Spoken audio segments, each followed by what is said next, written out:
নমরুদ সাইয়েদনা ইব্রাহিমকে ডেকে পাঠালেন। নমরুদ বলে, ইব্রাহিম তুমি নাকি মূর্তির পূজা না করে কোন নতুন রবের ইবাদত করো, কে তোমার রব? সাইয়েদনা ইব্রাহিম বললেন, রব্বি আল্লাযী ইউহয়ী ওয়া ইউমীত, আমি এমন রবের ইবাদত করি যিনি জীবন দেন, যিনি মৃত্যু দেন।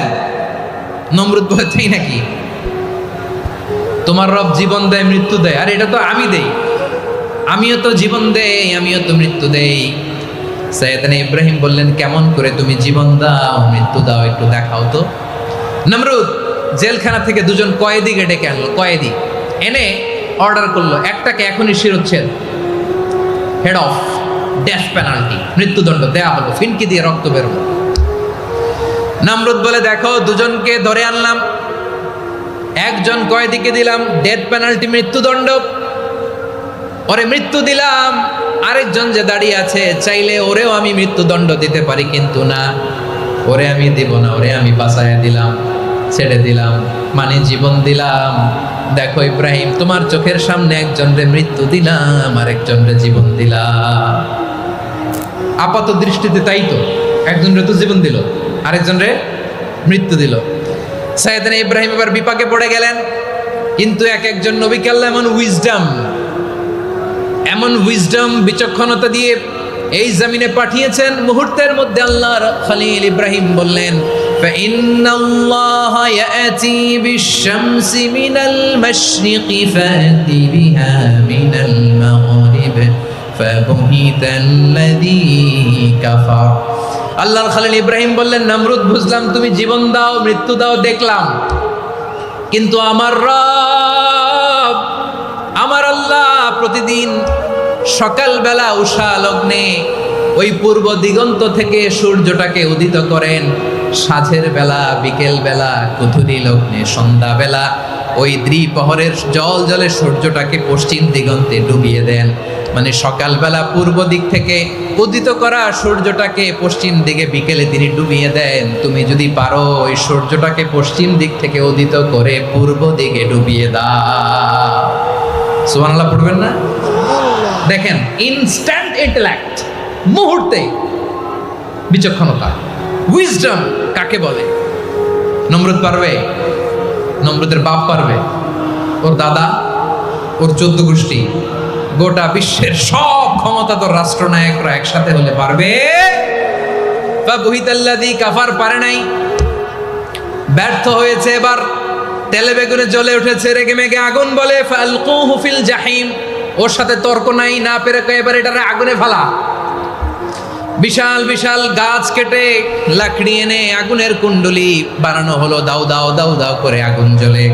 আল্লাহর খলিল ইব্রাহিমকে আগুনে নিক্ষেপ করা হবে।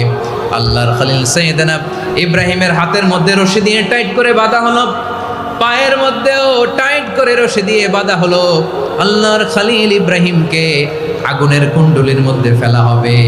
ওমিয়া, আপনি যে বিপদের কারণে ভয় পান, হতাশ হন, এটা কোনো বিপদ ওনার বিপদের সামনে? পটুয়াখালী আওয়াজ করে বলুন, সাইয়েদনা খলিল ইব্রাহিমের বিপদের সামনে আমাদের বিপদগুলো কোনো বিপদ? এটা কোনো বিপদই না, এটা কোনো বিপদই না। হাত পা বেঁধে টাইট করে নিক্ষেপ করা হবে, সিম্পলি ফেলা যাবে না, কারণ দাও দাও করে দ্য ব্লেজিং ফায়ার, এমন আগুনের কুণ্ডলি, কাছে যাওয়া যায় না, আগুনের উত্তাপে নিক্ষেপ করা হবে। হাতে রশি বেঁধে, পায়ে রশি বেঁধে আল্লাহর খলিল ইব্রাহিম আলাইহিস সালামকে আগুনের মধ্যে নিক্ষেপ করা হবে। আহা, এটার বলে অগ্নি পরীক্ষা। উনি অগ্নি পরীক্ষার সম্মুখীন হয়েছিলেন, এজন্য কঠিন পরীক্ষাকে আমরা অগ্নি পরীক্ষার সাথে তুলনা করি, ঠিক কিনা? সাইয়েদনা জিবরাইল এসে বললেন, ও আল্লাহর খলিল, ওরা তো আপনার হাতও বেঁধে ফেললো, পাও বেঁধে ফেললো, নড়াচড়ার সুযোগ নাই, বলেন আমি জিবরিল ফেরেশতা আপনার জন্য কি করতে পারি? আল্লাহর খলিল ইব্রাহিম বলেন, ও জিবরাইল, তোমার কাছে আমার কোনো চাওয়া পাওয়া নাই। সুবহানাল্লাহ বলেন, তোমার কাছে বলার কিছু নাই, তোমার সাহায্যের আমার দরকার নাই। সাইয়েদনা ইব্রাহিম আলাইহিস সালামকে হাতে পায়ে রশি বেঁধে, হাত পা বাঁধা অবস্থায় জ্বলন্ত অগ্নিকুণ্ডে যখন নমরুদের দলবল নিক্ষেপ করবে, আল্লাহর খলিল কিভাবে নিজেকে আল্লাহর কাছে সঁপে দিয়েছেন, পটুয়াখালীর ভাইরা খেয়াল করে শুনুন। হাত পা বেঁধে আল্লাহর খলিলকে যখন নিক্ষেপ করা হবে, তিনি মুখ ফুটে বলে ফেললেন, হাসবুনাল্লাহু ওয়া নি'মাল ওয়াকিল। হাসবুনাল্লাহু ওয়া নি'মাল ওয়াকিল, আমার জন্য আল্লাহই যথেষ্ট, আমার জন্য আল্লাহই যথেষ্ট। তিনিই আমার সবচেয়ে বড় গার্ডিয়ান, তিনিই আমার সবচেয়ে বড় অভিভাবক। জিব্রাইলের সাহায্যে রফারকে ফিরিয়ে দিলেন।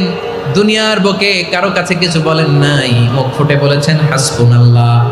ও আমার পটুয়াখালীর প্রাণের ভাইয়েরা, খেয়াল রাখবেন, কোনো বান্দা তার হাতে থাকা সব চেষ্টাটুকুন করার পরে মুখ ফসকে মুখ দিয়ে যখন বলে ফেলে হাসবুনাল্লাহ, বান্দা যখন হাসবুনাল্লাহ বলে ফেলে, ওই ব্যাপারটা ডিল করার দায়িত্ব স্বয়ং আল্লাহ আরশের উপর থেকে নিয়ে নেয়।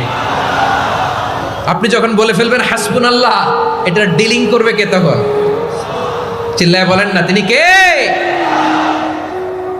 বান্দা তার সাধ্যের সবটুকু চেষ্টার পরে নতজানু হয়ে যখন বলবে হাসবুনাল্লাহ, আল্লাহ তুমি আমার জন্য যথেষ্ট, নি'মাল ওয়াকিল, তুমি আমার শ্রেষ্ঠ অভিভাবক, তখন তার কি দরকার না দরকার এটা ডিল করে স্বয়ং আল্লাহ।